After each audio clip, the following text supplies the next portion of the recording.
এবার দেখে নেব খেলার সময়ের শিরোনামগুলো। তাসকিনের ঘুমকাণ্ডে তোলপাড় ক্রিকেট পাড়া, ভুয়া সংবাদ প্রচারের দাবি, গণমাধ্যমকে দুষলেন স্পিড স্টার, দিলেন আইনি ব্যবস্থার হুমকি, সহ অধিনায়কের আচরণে বিরক্ত বিসিবি। হৃদয় মুস্তাফিজের পর লঙ্কা প্রিমিয়ার লিগ খেলতে গেলেন শরীফুল, বিশ্বকাপে ম্যাচ না পাওয়ার আক্ষেপ চোখে মুখে, নিজেকে ফিরে পাওয়ার লক্ষ্য ফ্র্যাঞ্চাইজি লিগে। চ্যাম্পিয়ন্স ট্রফিতে ভারত পাকিস্তানের গ্রুপে বাংলাদেশ, 1 মার্চ লাহোরে হবে রোহিত বাবরদের ম্যাচ, আইসিসিকে পিসিবির প্রস্তাব, অপেক্ষা বিসিসিআই এর। অবশেষে বার্বাডোস ছেড়ে দিল্লি ফিরছে ভারতের বিশ্বজয়ী ক্রিকেট দল। সকালে নরেন্দ্র মোদীর সঙ্গে সৌজন্য সাক্ষাৎ, বিকেলে ওয়াংখেড়েতে দেয়া হবে রাজস্বিক গণসংবর্ধনা।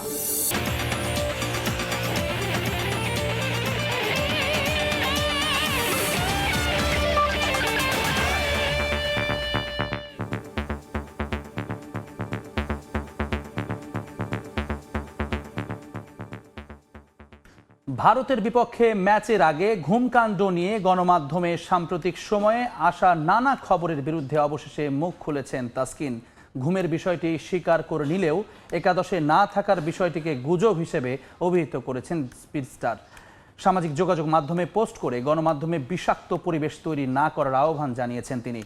ভবিষ্যতে সংবাদ মাধ্যমে এমন অপপ্রচারের পুনরাবৃত্তি হলে আইনি ব্যবস্থার হুমকি দিয়েছেন তাসকিন। বিশ্বকাপে সুপার 8-এ টাইগারদের ভরাডুবি ছাপিয়ে গেল কয়েকদিন ধরেই আলোচনায় ভারতের বিপক্ষে তাসকিন আহমেদের দেরিতে ঘুম থেকে ওঠার বিষয়টি। গণমাধ্যমে খবর আসে ঘুম থেকে উঠতে দেরি করায় তাসকিনকে সেই ম্যাচের একাদশে রাখা হয়নি। 1 কান 2 কান করে দেশের ক্রিকেট পাড়া থেকে বোর্ড সভা, সব জায়গাতেই এটি এখন সবচেয়ে বড় চর্চার বিষয়। অবশেষে এ বিষয়ে মুখ খুললেন তাসকিন। সামাজিক যোগাযোগ মাধ্যমে ঘুমের বিষয়টি স্বীকার করে নিলেও একাদশে না থাকার বিষয়টিকে গুজব হিসেবে অভিহিত করেছেন তিনি। আমি সকাল 8:37-এ উঠেছিলাম এবং 8:43-এ লবিতে গিয়েছিলাম এবং আমার রাইড প্রস্তুত হওয়ার সঙ্গে সঙ্গে আমি সকাল 9টায় হোটেল ছেড়েছি। আমি সকাল 9:40-এ স্টেডিয়ামে প্রবেশ করেছি। ম্যাচ টসের 20 মিনিট আগে সকাল 10টায়। আমরা সকাল 10:15-তে জাতীয় সঙ্গীত গিয়েছিলাম এবং ম্যাচটি সকাল 10:30টায় শুরু হয়। এটি খুবই দুর্ভাগ্যজনক যে এই তথাকথিত ক্রীড়া সাংবাদিকরা গুজবের ভিত্তিতে খবর প্রচার করছে এবং যাচাই না করে আমার ভাবমূর্তি ক্ষুণ্ণ করার চেষ্টা করছে। দলের প্রতি নিজের নিবেদন নিয়ে প্রশ্ন ওঠায় হতাশ তাসকিন। যারা আমাকে চেনেন তারা জানেন আমি আমাদের দেশকে কতটা ভালোবাসি এবং বাংলাদেশকে প্রতিনিধিত্ব করার জন্য কতটা নিবেদিত, উৎসাহী এবং গর্বিত। আমি জানি আমি সময় মতো টিমের বাসে না ওঠার একটি অনিচ্ছাকৃত ভুল করেছি, কিন্তু আমি টসের আগে স্টেডিয়ামে ছিলাম। চূড়ান্ত দলে আমার নির্বাচিত না হওয়াটা টিম ম্যানেজমেন্টের সিদ্ধান্ত ছিল। গণমাধ্যমে বিষাক্ত পরিবেশ না তৈরির অনুরোধ করেছেন তাসকিন। পরিস্থিতি আরও ঘোলাটে করার চেষ্টা করলে আইনি ব্যবস্থার হুমকি দিয়েছেন তিনি। তাই আমি আশা করি মিডিয়া এবং ক্রীড়া সাংবাদিকরা মিথ্যা গল্প লেখার আগে আরও সতর্কতা অবলম্বন করবেন এবং একটি বিষাক্ত পরিবেশ তৈরি করবেন না। ভবিষ্যতে আমি আইনিভাবে এ ধরনের বিষয়ে ব্যবস্থা গ্রহণ করব, যেন কেউ ক্রীড়াবিদ বা মানুষ হিসেবে আমার সুনাম ক্ষুণ্ণ করার চেষ্টা না করে। আপাতত লঙ্কা প্রিমিয়ার লিগে ভালো পারফরমেন্সের দিকেই মনোযোগ তার। পারভিন আক্তার, সময় সংবাদ। টিম ম্যানেজমেন্টের কাছে ক্ষমা চাইলেও অধিনায়ক ও ম্যানেজারের রিপোর্টের পর তাসকিনের ব্যাপারে সিদ্ধান্ত নেওয়া হবে। সহ অধিনায়ক হয়েও টিম বাস মিস করার ঘটনা সিরিয়াসভাবে নিয়েছে বোর্ড, জানিয়েছেন বিসিবি পরিচালক ইফতেখার রহমান মিঠু। একই সঙ্গে জুনিয়র ক্রিকেটারদের এই ঘটনা থেকে শিক্ষা নেওয়ার পরামর্শ দিলেন বোর্ড পরিচালক। বিশ্বকাপে বাংলাদেশের খারাপ পারফরমেন্স ছাপিয়ে দেশের ক্রিকেটে আলোচনায় ভারতের বিপক্ষে ম্যাচে তাসকিনের টিম বাস মিস করার ঘটনা। সেমিফাইনালে খেলার সুযোগ থাকার পরও চেষ্টা না করা, সুপার 8-এ কোনো ম্যাচ না জেতা কিংবা ব্যাটারদের ব্যর্থতা, এসব ঢাকতেই কি সামনে আনা হলো তাসকিন ইস্যু? সে যাই হোক, দলের গুরুত্বপূর্ণ অভিজ্ঞ ক্রিকেটারের এমন কাজে ক্ষুব্ধ বোর্ড। গেল বোর্ড সভায় এ ব্যাপারে আলোচনা হয়েছে বিস্তর। পরিচালকরা বিষয়টি ভালোভাবে নেননি। তার এই কাজ সংবাদ হয়েছে আন্তর্জাতিক মাধ্যমেও, যাতে ক্ষুণ্ণ হয়েছে বিসিবির সম্মানও। যদিও তাসকিন ক্ষমা চেয়েছেন টিম ম্যানেজমেন্টের কাছে, সেখানে তার সুরাহা হলেও সহজে পার পাচ্ছেন না। অধিনায়ক ও ম্যানেজারের রিপোর্টের পর নেওয়া হবে চূড়ান্ত সিদ্ধান্ত। রিপোর্টটা আসার পরে কোথায় শর্টকামিংস আছে এটা তো সবার সাথে আলাপের বিষয়, শর্টকামিং আছে তারপরে ডিসিশন নেবে। ক্রিকেট অপারেশন তো আছেই, ডেফিনেটলি আমরা ভেরি সিরিয়াসলি টেকিং যা শর্টকামিংস আছে সেটার মধ্যে। It is not acceptable. ভবিষ্যতে যদি না হয় সেটার একটা সলিউশন করবে। তাসকিনের এই ঘটনাকে অনেকে আবার দেখছেন ভিন্ন দৃষ্টিকোণ থেকে। সহ অধিনায়ক তাসকিন ছিলেন বোর্ডের সুনজরে, বল হাতেও দারুণ পারফর্ম করছিলেন। পরবর্তী অধিনায়ক হিসেবে বেছে নেওয়ার কথা তাকেই। ঘটনা ক্যারিবিয়ান দ্বীপে সুরাহা হলেও কেন দেশে আসার পর আলোচনায়। তবে বোর্ড এই ঘটনা থেকে কঠোর বার্তা দিতে চান তরুণদের। শৃঙ্খলা ভঙ্গ করলে যে কেউ পার পাবে না তার দৃষ্টান্ত হতে পারে এটি। তাসকিনও আমরা জানি তো একটা fantastic player, world class player, ওরও কথা নেই, হয়তো মিস্টেক হয়ে গেছে। এটা যদি কন্টিনিউয়াস হয় তাহলে ইটস আ বিগ ইস্যু। আর এটাও মেসেজ টু ইয়াঙ্গার জেনারেশন যে এটা ইজ নট অ্যাকসেপ্টেবল। বর্তমানে লঙ্কান প্রিমিয়ার লিগে খেলতে শ্রীলঙ্কায় রয়েছেন তাসকিন। শিগগিরই হয়তো জানা যাবে তাসকিনের ঘটনায় কি সিদ্ধান্ত নিচ্ছে বোর্ড। তারেক হাসান শিমুল, সময় সংবাদ, ঢাকা। চতুর্থ বাংলাদেশি ক্রিকেটার হিসেবে এবার লঙ্কা প্রিমিয়ার লিগ খেলতে দেশ ছাড়লেন শরীফুল ইসলাম। বিদেশি ফ্র্যাঞ্চাইজি লিগে খেলার অনাপত্তিপত্র পাওয়ার বিষয়টাকে ইতিবাচক হিসেবে দেখলেও আক্ষেপ রয়েছে সদ্য সমাপ্ত বিশ্বকাপে কোনো ম্যাচ খেলার সুযোগ না পাওয়া নিয়ে। অন্তত একটা ম্যাচ হলেও দেশের হয়ে মাঠে নামার প্রত্যাশা ছিল এই ইনফর্ম পেসারের। ভাগ্য অদ্ভুত, কখনো পরিশ্রম কিংবা পারফরমেন্স চাপা পড়ে যায় নির্মম নিয়তির কাছে, যার বড় উদাহরণ শরীফুল ইসলাম। পুরোপুরি ফিট আর ফর্মে থাকার পরেও সুযোগ হয়নি বিশ্বকাপে খেলার। কারণটা টিম কম্বিনেশন হলেও অন্তত একটা ম্যাচ খেলার প্রত্যাশা ছিল এই ইনফর্ম পেসারের।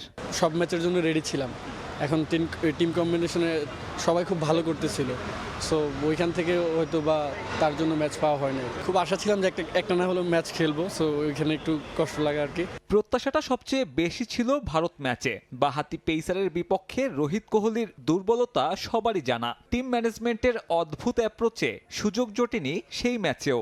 আক্ষেপ বেড়েছে, তবে সেসব হতাশাকে পাশে ঠেলে নজর এখন লঙ্কা প্রিমিয়ার লিগে। এলপিএলে যাচ্ছি, ইনশাল্লাহ চেষ্টা করবো যাতে নিজের বেস্টটা দিতে পারি। আর এখানে অনেকদিন থেকে হয়তো ম্যাচ খেলা হচ্ছে না, সো সেই ক্ষেত্রে যাতে এখানে ম্যাচ খেলে আবার আগের মতো কামব্যাক করতে পারি। চেষ্টা করবো যে সবাই যাতে ভালো করে, সো আমরা যদি ভালো করি আমাদের নিজের ভিতরে কনফিডেন্স বাড়বে। চতুর্থ বাংলাদেশি হিসেবে এলপিএলে নাম লেখালেন শরীফুল। এরপর অপেক্ষা গ্লোবাল টি-20-র। বিদেশি ফ্র্যাঞ্চাইজি লিগে ক্রিকেটারদের এনওসি পাবার বিষয়টাকে ইতিবাচকভাবে দেখছেন এই পেসার। আফগানিস্তানের প্লেয়াররা কিন্তু সব ফ্র্যাঞ্চাইজিস খেলতেছে এবং কি তারা টি-20-তে সব প্লেয়ারের সাথে খেলতেছে। সো একটা প্লেয়ার বড় বড় টিমের প্লেয়ারের সাথে খেললে হয়তো বা নিজেদের প্রতি অনেক ইজি লাগে, কারণ তাদের সাথে অনেকগুলো ম্যাচ খেললে তাদের উইক পয়েন্টটা বেশি করে জানা যায়। সো সেই ক্ষেত্রে এটা ভালোই।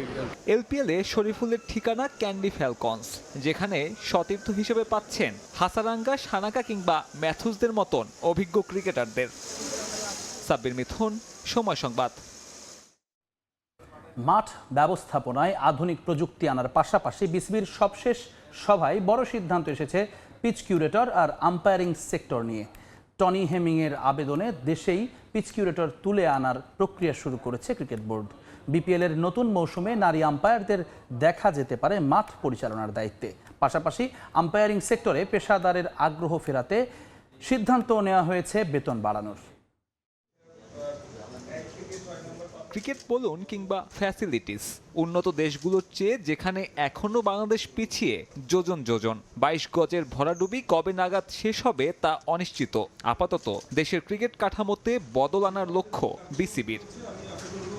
পার্থক্য কমাতে কিছুদিন আগে বিসিবির একটি প্রতিনিধি দল সফর করেছে অস্ট্রেলিয়াতে। সেখানকার গ্রাউন্ডস ব্যবস্থাপনা দেখে এসে বড় অঙ্কের বাজেট পাশ হয়েছে মঙ্গলবারের বোর্ড সভায়। ধাপে ধাপে আসবে সেসব যন্ত্রপাতি। উইকেট ইকুইপমেন্ট বেস হয়ে গেছে অনেক, হ্যাঁ। তো সুতরাং আমরা যেটার কালকে বোর্ড মিটিংয়ে অ্যাপ্রুভ করে দিয়েছি যে আমরা we will now start negotiation, কোন ইকুইপমেন্ট কী কিনতে হবে এটা ইয়েছে। এখন তারা নেগোশিয়েট করে কবে কি আনবে সেটার বিষয়। এইটা যদি হয় দেখবেন যে আমাদের quality of wicket, improvement of ground আমাদের ক্রিকেটের জন্য খুবই হেল্পফুল হবে। টনি হ্যামিংয়ের হাত ধরে ইতিবাচক পরিবর্তন এসেছে চট্টগ্রাম ও সিলেটের ভেন্যুতে। আপাতত দেশেই আরও পিচ কিউরেটর তৈরি করার লক্ষ্য বিসিবির। সংশ্লিষ্ট বিষয়ে শিক্ষিত তরুণদের এই খাতে আনতে পেশাদার হতে চায় ক্রিকেট বোর্ড। ক্রিকেটার হতে কোন সয়েল লাগবে, কি লাগবে, এই লাগবে। তো আমরা এটা ওই যেরকম আম্পায়ারিংও আমরা করছি, এখানেও আমরা চাচ্ছি যে ভালো ছেলে পেলে যারা have studied with in soil science and others, এরকম ছেলে পেলে আসলেই কিন্তু if you train them they can be very good. So এই প্রসেসটা গতকাল আমরা অ্যাপ্রুভ করা হয়েছে। বিসিবির বোর্ড সভায় পাশ হয়েছে আম্পায়ারদের বেতন বাড়ানোর প্রস্তাব। পাশাপাশি নারী আম্পায়ারদের উদ্বুদ্ধ করতে সামনের বিপিএলে চমক দেখাতে চায় ক্রিকেট নীতি নির্ধারকরা।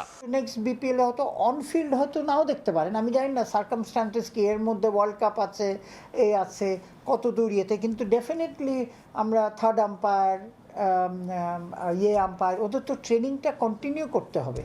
হতাশার আরও একটি বিশ্বকাপ আর চটকদার নেতিবাচক সংবাদের ভিড়ে ক্রিকেট নিয়ে এগুলোই ইতিবাচক খবর বিসিবির সবশেষ বোর্ড সভায়। যদিও প্রশ্ন থেকে যায় টেবিলে নেয়া এসব সিদ্ধান্তের আদৌ কতটুকু বাস্তবায়ন ঘটবে। সাব্বির মিথুন, সময় সংবাদ, ঢাকা। 1 মার্চ লাহোরে চ্যাম্পিয়ন্স ট্রফির হাই ভোল্টেজ ম্যাচে মুখোমুখি হবে ভারত পাকিস্তান। দুই চিরপ্রতিদ্বন্দ্বীর গ্রুপে রয়েছে বাংলাদেশ ও নিউজিল্যান্ড। অন্য গ্রুপের দলগুলো ইংল্যান্ড, দক্ষিণ আফ্রিকা, অস্ট্রেলিয়া ও আফগানিস্তান। আইসিসির কাছে পাকিস্তানের পাঠানো প্রস্তাবিত শিডিউল করা হয়েছে এভাবে। তবে সবকিছু নির্ভর করছে বিসিসিআই এর অনুমোদনের উপরে। ভারত সরকারের সঙ্গে আলোচনা করেই সিদ্ধান্ত জানাবে বিসিসিআই। সূচি অনুযায়ী এ গ্রুপে রয়েছে বাংলাদেশ। একই গ্রুপের সদস্য স্বাগতিক পাকিস্তান, ভারত ও নিউজিল্যান্ড। এই গ্রুপে আসরের সবচেয়ে আকর্ষণীয় ম্যাচ ভারত পাকিস্তান লড়াই। আইসিসির কাছে পাঠানো সূচি অনুযায়ী 1 মার্চ লাহোরের গাদ্দাফি স্টেডিয়ামে মুখোমুখি হবে দুই চিরপ্রতিদ্বন্দ্বী।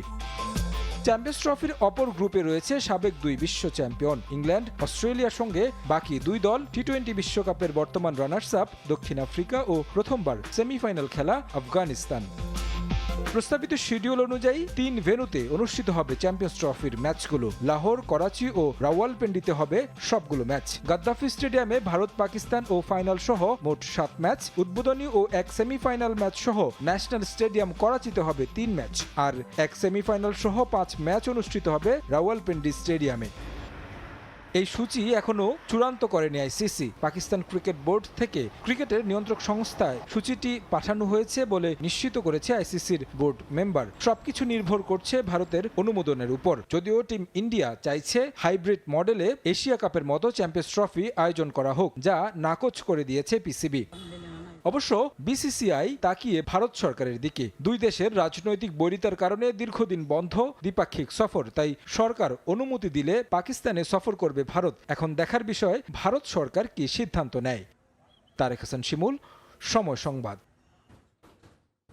অল্পের জন্য অলিম্পিকে সরাসরি খেলার সুযোগ হাতছাড়া হলে ওয়াইল্ড কার্ডে স্বপ্ন পূরণ হচ্ছে লাল সবুজের শুটার রবিউল ইসলামের। দ্য গ্রেটেস্ট শো অন আর্থে নিজেকে প্রমাণ করার জন্য মুখিয়ে আছেন এই শুটার। আপাতত লক্ষ্য সেরা 8-এ জায়গা করে নিয়ে মেডেল ফাইট দেয়া। এদিকে রবিউলের সাম্প্রতিক পারফরমেন্সে তার উপর আস্থা রাখছে ফেডারেশনও। ইন্দোনেশিয়াতে এশিয়ান শুটিং চ্যাম্পিয়নশিপে মাত্র 0.3 স্কোরের জন্য সরাসরি অলিম্পিকে খেলার সুযোগ হাতছাড়া হয়েছিল বাংলাদেশের শুটার রবিউল ইসলামের। 10 মিটার এয়ার রাইফেলে অল্পের জন্য কোটা প্লেস অর্জন করতে পারেননি এই শুটার। তার সেই আক্ষেপ ঘুচতে যাচ্ছে। প্যারিস অলিম্পিকে এবার ওয়াইল্ড কার্ডের মাধ্যমে বাংলাদেশের প্রতিনিধিত্ব করবেন রবিউল। কিছুদিন আগেও ফেডারেশন থেকে বলা হয়েছিল শুটিংয়ে ওয়াইল্ড কার্ড পেতে যাচ্ছেন শুটার সায়রা আরেফিন। তবে শেষ পর্যন্ত রবিউলকে ওয়াইল্ড কার্ড দিয়েছে আন্তর্জাতিক অলিম্পিক কমিটি। আইওসি দিয়েছে একটা পয়েন্ট অনুযায়ী। পয়েন্টটা কি? পয়েন্টটা হলো কে কত ইন্টারন্যাশনাল গেমস খেলেছে, আর আইওসির আন্ডারে সলিডারিটি একটা প্রোগ্রাম আছে, আইওসি সলিডারিটি প্রোগ্রাম, ওইটাতে বললাম রবিউল। কাজে আইওসি বেতনে বললাম রবিউল ট্রেন হয়েছে, সো এর জন্য রবিউল এখানে চান্স পেয়েছে। আর সায়রা যদি কোথাও একটা মেডেল পেত এই ইন্টারন্যাশনাল গেমসগুলিতে, তাহলে বললাম সায়রা চলে যেত। প্রথমবার অলিম্পিকে অংশ নিচ্ছেন Rabiul Islam. The greatest show on earth 10 metre air রাইফেলে নিজেকে প্রমাণ করতে চান এই শুটার। বাস্তবতা মেনে লক্ষ্য আপাতত সেরা 8-এ জায়গা করে নেওয়া। অলিম্পিক মেডেল অনেক বড় একটা ব্যাপার, সেটা প্রত্যেকটা প্লেয়ারের ইচ্ছা, আশা। স্বপ্ন, আমারও তেমন স্বপ্ন, বাট আমি যে প্রমাণ প্র্যাকটিস করছি আমার ফার্স্ট টার্গেট এখন বেস্ট এইটে আসা। বেস্ট এইটে আসার পর আপনারা জানেন শুটিংয়ে বেস্ট এইটে একটা কম্পিটিশন হয়, তারপরে মেডেল। সো আমি যদি বেস্ট এইটে ঢুকতে পারি ইনশাল্লাহ মেডেল ম্যাচেও কিছু একটা করতে পারবো। রবিউলকে নিয়ে উঁচু প্রত্যাশা আছে ফেডারেশনেরও। এই শুটারের সাম্প্রতিক পারফরম্যান্স ও একাধিক আন্তর্জাতিক টুর্নামেন্ট খেলার অভিজ্ঞতা তাকে এগিয়ে রাখবে মনে করেন ফেডারেশন সভাপতি। শুটিংয়ের পারফরমেন্স ওর ভালো, ও এখনও ভালো আছে। এই টেম্পারমেন্টটা যদি ধরে রাখতে পারে অলিম্পিক পর্যন্ত, বেস্ট এইটে যদি ঢুকতে পারে তাহলে তো হয়ে গেল, একটা কিছু হয়ে যেতে পারে। আমরা আশা রাখি ও বেস্ট এইট খেলবে। অলিম্পিকে অংশ নিতে আগামী 20 জুলাই প্যারিসের উদ্দেশ্যে রওনা দিবেন শুটার রবিউল ইসলাম। ফাহিম ইসলাম, সময় সংবাদ, ঢাকা। প্রথমবারের মতো অলিম্পিকে অংশগ্রহণ স্মরণীয় করে রাখতে চান সাঁতারু সামিউল ইসলাম। তার সঙ্গে দ্য গ্রেটেস্ট শো অন আর্থে পুলে ঝড় তুলতে মুখিয়ে আছেন আরেক সাঁতারু সোনিয়া আক্তারও। ওয়াইল্ড কার্ডে অংশ নেওয়াটা আক্ষেপের হলেও সুযোগ কাজে লাগিয়ে ভালো করতে চান সামিউল। অলিম্পিকের মঞ্চে বিভিন্ন দেশের সেরা সাঁতারুদের কাছ থেকে নেওয়া অভিজ্ঞতা কাজে লাগিয়ে দেশের সাঁতারে ভূমিকা রাখার আশা তার। এই দুই সাঁতারুকে নিয়ে আশাবাদী ফেডারেশনও। 26 জুলাই পর্দা উঠছে the greatest show on earth Olympic গেমসের। চলছে শেষ মুহূর্তের প্রস্তুতি। নানা রঙে সেজে উঠেছে প্যারিসে অ্যাথলিটদের গেমস ভিলেজ। আর কদিন পরই এই ভিলেজ মুখরিত হয়ে উঠবে ক্রীড়াবিদদের পদচারণায়। আসর সুষ্ঠুভাবে পরিচালনা করতে সতর্ক আয়োজকরা। সেইন নদীতে গেমসের আগে হয়ে গেল নিরাপত্তা মহড়াও। যে কোনো ধরনের সন্ত্রাসী হামলা মোকাবেলায় চারদিকে নিরাপত্তা জোরদার করেছে প্যারিস অলিম্পিক আয়োজক কমিটি। গেমস ভিলেজ অপেক্ষায় অ্যাথলিটদের। আসর সামনে রেখে নিজেদের প্রস্তুত করছে বাংলাদেশের সাঁতারুরাও। গেল 2 আসরের মতো এবারও অলিম্পিক গেমসে বাংলাদেশ থেকে 2 জন সাঁতারু অংশ নেয়ার সুযোগ পাচ্ছেন। তারা হলেন সামিউল ইসলাম ও সোনিয়া আক্তার। সামিউল 50 ও 100 মিটার ব্যাকস্ট্রোক এবং 50 মিটার ফ্রি স্টাইলে অংশ নেবেন। সোনিয়া আক্তার নামবেন 50 মিটার বাটারফ্লাই ও ফ্রি স্টাইলে। সামিউল 1 বছরের জন্য স্কলারশিপ পেয়ে অনুশীলন করছেন থাইল্যান্ডে, আর সোনিয়া আছেন বিকেএসপিতে। গেমস নিয়ে রোমাঞ্চিত সামিউল। তবে ওয়াইল্ড কার্ডে অলিম্পিক গেমস খেলায় নিজের মধ্যে কিছুটা আক্ষেপ আছে তার। তারপরেও সব প্রতিবন্ধকতা পেরিয়ে নিজেকে প্রমাণে মরিয়া এই সাঁতারু। অলিম্পিকের মতো বড় মঞ্চে আসলে প্রত্যেকটা অ্যাথলেট বা খেলোয়াড় যাই বলেন সবার একটা স্বপ্ন থাকে যে অলিম্পিকে খেলা বা নিজের দেশকে রিপ্রেজেন্ট করা। সুইমিং থেকে এই পর্যন্ত কেউ কোয়ালিফাই করতে পারে নাই, তো আমিও যাচ্ছি ওয়াইল্ড কার্ডের মাধ্যমে। এটা একটু মন খারাপ হলে কিছু করার নেই, বাট যেহেতু অপরচুনিটি পাইছি এখানে যাওয়ার, কম্পিটিশন করার, তো অবশ্যই ভালো কিছু করার চেষ্টা করব। গেমসে বিভিন্ন দেশের সাঁতারুদের কাছ থেকে অনেক কিছু শেখার সুযোগ হবে বলেও মনে করেন তিনি। বিশ্ব সেরা এখানে অনেক ভালো ভালো সেরা দেশেরা প্লেয়াররা আসে এখানে, তো অবশ্যই এদের সাথে তো কম্পিটিশন হবেই, সাথে আপনার অনেক কিছু দেখা বা শেখারও আছে। এই দুই সাঁতারুকে নিয়ে আশাবাদী ফেডারেশনও। পারভিন আক্তার, সময় সংবাদ। প্রধানমন্ত্রী নরেন্দ্র মোদীর পাঠানো বিশেষ বিমানে দিল্লির উদ্দেশ্যে রওনা দিয়েছে বিশ্বকাপজয়ী ভারত দল। বৃহস্পতিবার ভোর 6টায় দিল্লিতে পৌঁছাবে টিম ইন্ডিয়া। দিল্লিতে নেমেই সকালে প্রধানমন্ত্রীর সঙ্গে সাক্ষাৎ করার কথা রয়েছে রোহিত কোহলিদের। সেখানে মোদীর সঙ্গে এক চা বৈঠকেও অংশ নেবেন ক্রিকেটাররা। পরে সেখান থেকে টিম ইন্ডিয়ার গন্তব্য মুম্বাই, যেখানে তাদের ওয়াংখেড়েতে দেওয়া হবে রাজস্বিক গণসংবর্ধনা। চেষ্টায় কোনো কমতি রাখেনি ভারত সরকার এবং বিসিসিআই। 4 দিনের চেষ্টার পর অবশেষে বিশেষ চার্টার্ড ফ্লাইটে করে তারা উড়িয়ে আনছে বিশ্বকাপ জয়ী ক্রিকেটারদের। 16 ঘন্টার নির্বিচ্ছিন্ন জার্নির পর ভোর 6টা নাগাদ দিল্লি বিমানবন্দরে পৌঁছানোর কথা রোহিত বাহিনীর। শুধু টিম ইন্ডিয়া নয়, বারবাডোজে আটকে পড়া গণমাধ্যম কর্মীরাও আছেন একই বিমানে। আছেন বিসিসিআই 4 সদস্য। পুরো বিষয়টি নিশ্চিত করেছেন বিসিসিআই সচিব জয় শাহ। এদিকে নিজের দেশে বিশ্বজয়ীদের বরণে নানা আয়োজন রেখেছে বিসিসিআই। শুরুতেই বিমানবন্দর থেকে ক্রিকেটাররা যাবেন দিল্লিতে প্রধানমন্ত্রী নরেন্দ্র মোদীর বাসভবনে।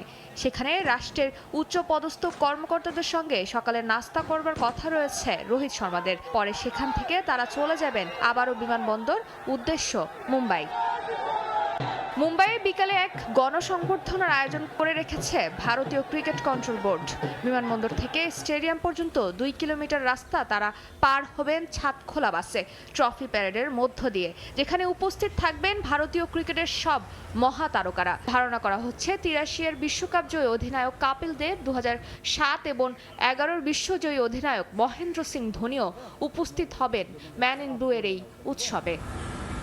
ফারজানা জাহান প্রিয়া, সময় সংবাদ।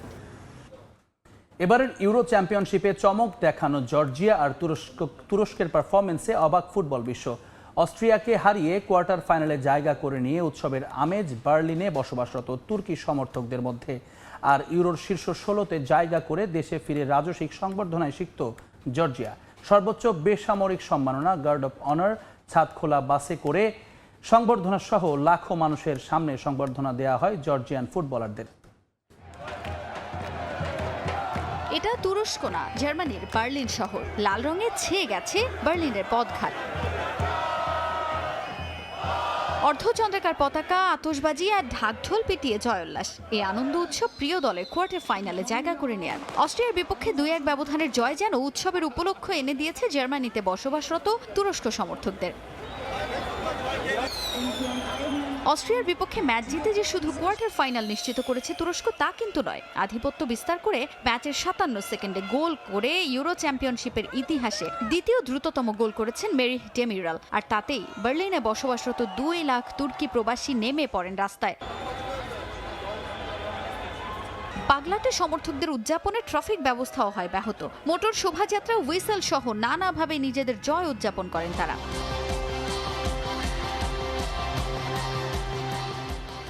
এদিকে শুধু তুরস্কের সমর্থকরাই নয়, উৎসবের আনন্দে ভাসছে প্রথমবারের মতো ইউরোর শেষ 16তে জায়গা করে নেওয়া জর্জিয়া। এ যেন জর্জিয়ার পুনর্জন্ম। ইতিহাসে প্রথমবারের মতো ইউরোর মঞ্চে জায়গা করে নেয়াই বড় অর্জন তাদের জন্য। টুর্নামেন্টে শুধু অংশগ্রহণই নয়, সুপারস্টার ক্রিস্টিয়ানো রোনালদোর পর্তুগালকে হারিয়ে ইতিহাস রচনা করেছে দলটা। আর তাতে বাঁধ ভাঙা উল্লাস দেশটিতে। টুর্নামেন্ট শেষে দেশে ফিরে যে সংবর্ধনা জাতীয় দলের খেলোয়াড়রা পেয়েছেন তা হয়তো আজীবন মনে রাখবেন তারা।